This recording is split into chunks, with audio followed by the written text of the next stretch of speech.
Hello, everybody. This is your man, Jack Kim, with the Hard Talk. Listen, it's a great Monday afternoon. I'm going to be working out with these bad boys, and I think I got the 80 pounds over there. So we'll be working out with those dumbbells and that one. So I always want you to train, and there's a reason why I want you to train, and I'm going to bring it back to you.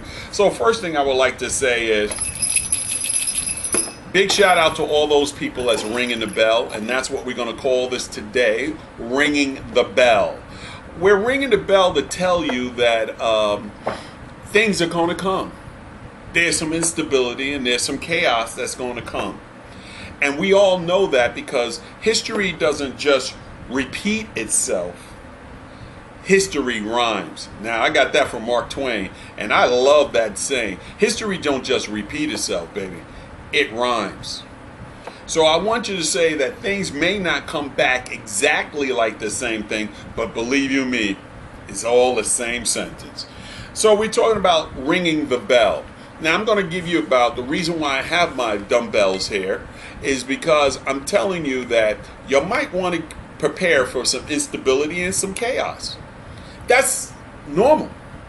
Believe you me, we get so caught up in America with not having that problem. I was just watching Hill Harper's The Way Things Happen, or whatever the name of the show that he has on CNN. It's a great show. Love him. He's a great guy. But they just had the 1995 Oklahoma City bombing on there. And they had a whole thing, part one and part two. And they was talking about Tim McVeigh and talking about Ruby Ridge and talking about all the crazy stuff, you know, the conspiracy theories, the white supremacists, whatever. Doesn't really, that's not what I'm talking about. What I'm talking about is preparing yourself for bad things. Unfortunately, we live in a world that we have to. And it's been that way for 10,000 years. It wasn't better in the 1950s. It wasn't better in the 1960s. Not for everybody. And definitely not for black folks. Because what happened is they told you to stay in your place and you got a little bit of something, but then they gave you a whole bunch of other stuff that was detrimental. You know, I always say that if you give me 3 steps forward, but then take 15 steps behind me and push me behind, then I've not gained anything. Not gain anything. So I'm just going to go back to the people that's ringing the bell.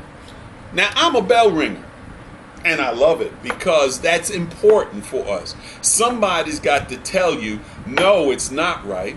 No, things aren't okay. No, it's not fair, it's not just, or whatever. Not only just ACLU or somebody else has to tell you those things. I'm telling you those things from your neighbor in the neighborhood telling you. So let me just say this. Don't let the disdain for your messenger make you miss the message. And you know we've heard that 1,000 times. It doesn't really matter whether you heard it from Steve Harvey or you heard it from this person or Denzel Washington. Because if you don't know, Denzel be having some fantastic quotes. You better jump on Denzel Washington. He has a lot of great things to say. But that whole issue of don't miss the message because you have a disdain or dislike the messenger. I'm ringing the bell telling you what's going to happen. I just saw a post in my beloved Dunleavy that they was talking about gentrification in Dunleavy. That people are coming in with more money and may not be black, maybe you have a different race, maybe white or Hispanic. Well, mostly not Hispanic because we got a lot of Hispanics here and we've always had some Hispanics here. But I see that they put that out now. Well, we was telling you that in 2004. We was telling you that 2005, 6, 7, 8, 9. After the bubble, after the housing bubble, we knew that our area was going to be a prime area. We're south of Wilmington.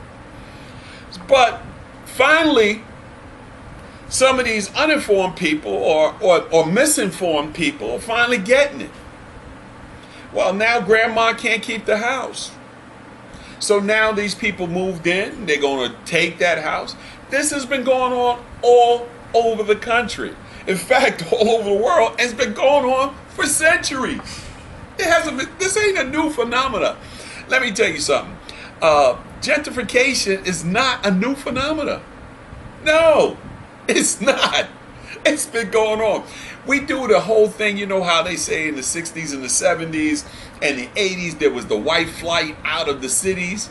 And then black folks, when they got some money, they moved out the city where the white folks moved at. And then the white folks moved back into the city. And then the black guys, ooh, well, what happened? That happened in New York at Roosevelt. And we had a little place in Long Island called Roosevelt. And at one time, blacks weren't allowed there. I'm from Brooklyn. This was in Roosevelt's in Long Island. And then all the black people, once they got a little bit of money, they moved out to Roosevelt. Well, the white people moved out of Roosevelt, moved further on the island, whether it be in Suffolk County or Nassau County. They moved a little further out or moved to Connecticut. And then guess what? Slowly, Roosevelt became a slum. It became a ghetto type place, became a place with high crime. In fact, let me take that back. I don't want to say it was a slum, but what they paid for their houses they're never going to get back. They're never going to get back until something dramatically changes. So what I'm saying is that we always falling for the okie doke. We always falling for being a pimp.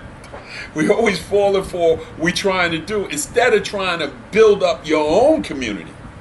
Don't move out. Build up your community now. Because sooner or later, nobody wants to travel 30, 40, 50 miles to go to work. They just don't. They may do it for a couple of years, and then they say, you know what, this is going taking years off of my life.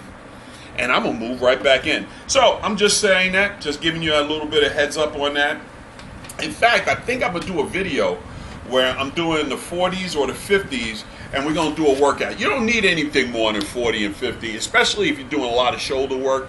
If you're doing a lot of shoulder work and you're not looking to be in any type of a competition, those 40s, more than 40 pounds is going to hurt your shoulders, going to injure you. You don't really need it. Believe you me, when I was cock diesel back in the day with my Keith Sweat haircut, yeah, we were doing all those things, and we was like, damn, man, our shoulder days were killers, especially since we had to work out and do martial arts.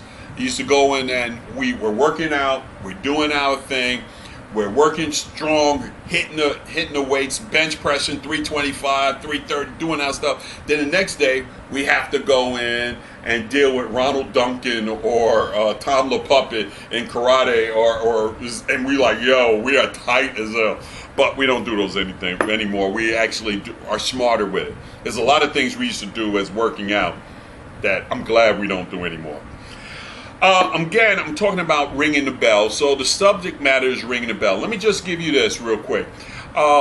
They have a big legalization of marijuana in New York, and some of it in New Jersey, and some of it in Pennsylvania, and some right here in Delaware. So I'm just going to throw this out to you. In New York, starting in 2020, they're going to throw out the bail system for most municipalities and most counties. And that means a lot of people ain't going to be arrested. A lot of people are going to be doing the same crime and they're not going to be arrested. And let me tell you, crime is real. We know the criminal justice system has been lopsided in our country ever since the founding of the criminal justice system. It's been lopsided, especially against poor and black and people of color. But let me tell you something else. There's some real criminals out there. I worked 21 years in law enforcement and mostly in the maximum security area. So I worked with what was considered the worst of the worst. People who either abscond, escape, or have high profile things. So that was my forte. Big guy, big black guy. They always try to give you those types of things, or give you in drug buses or whatever, or undercover buses. But that's neither here nor there. What I'm going to tell you is that predators travel. I'm going to say this again to the camera. Predators travel. Now, if they're not going to lock up people in New York, or they can do whatever they want to do, they're going to probably travel down south. They're going to travel to North Carolina. They're going to travel into Pennsylvania, because I think Pennsylvania is doing something like that starting in 2020 as well. They're going to travel to New Jersey. To the much part, probably New Jersey is going to travel to Delaware. What are you doing?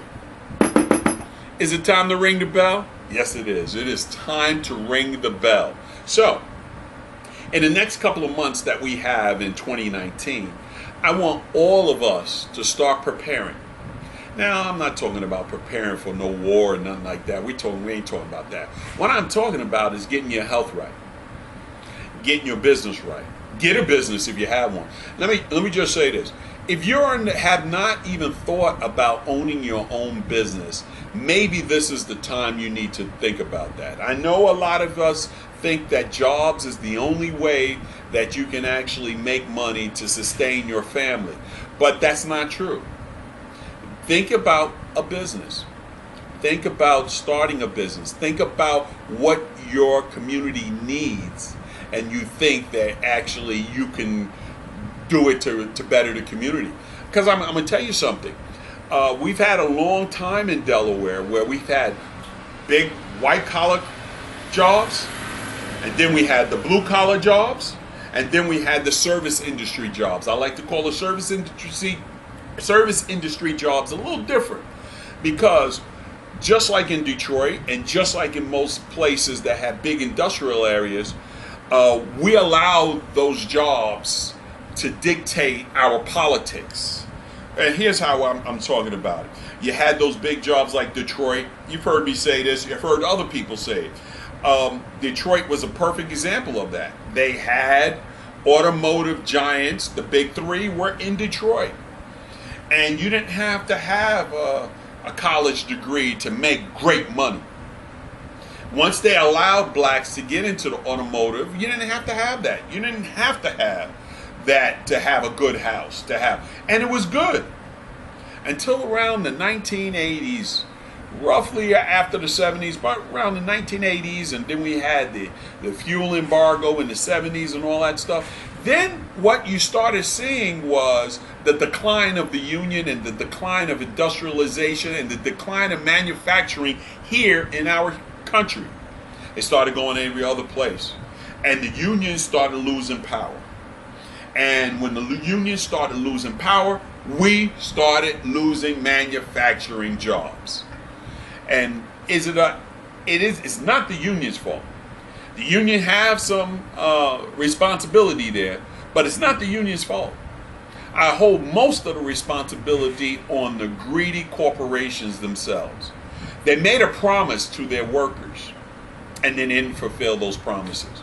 But I'm not going to get off the tangent. I'm going to ring back the bell that if we don't do stuff that we need to be doing right now, right today, we're already late. If we don't start doing those things that we need to do, by 2025, we're going to have a terrible underclass that's going to be pissed off.